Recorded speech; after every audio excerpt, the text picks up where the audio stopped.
कराची के inter board में तलबा के इम्तहानी नताइज में मुबैना जालसाजी में चीफ सेक्रेटरी सिंध की मंजूरी के बाद एंटी करप्शन ने इंटर बोर्ड के 8 अफसरान के खिलाफ मुकदमा दर्ज कर लिया।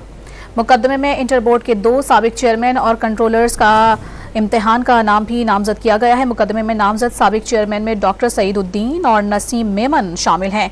नामजद अफराद पर साल 2021 और 2022 के इम्तिहानी नताइज में जालसाजी का इल्ज़ाम है।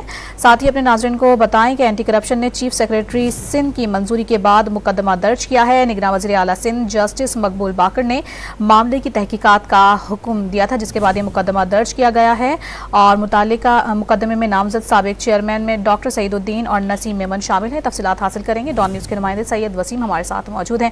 सैयद वसीम, मजीद क्या तफसीलात हैं इस हवाले से आपके पास?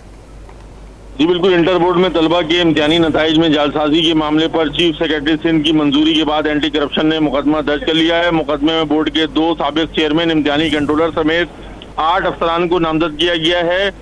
साबिक कंट्रोलर असलम चौहान और नसीम मेमन समेत चेयरमैन नसीम मेमन समेत 8 लोग हैं जिनके खिलाफ ये मुकदमा दर्ज किया गया है। एंटी करप्शन में साल 2021 और 2022 के इम्तिहानी नताइज में जालसाजी की गई थी। निगरान वज़ीर आला सिंध जस्टिस रिटायर्ड मकबूल बाकर की हिदायत पर मामले की तहकीकात का हुक्म दिया गया था। जी बहुत शुक्रिया वसीम आपका।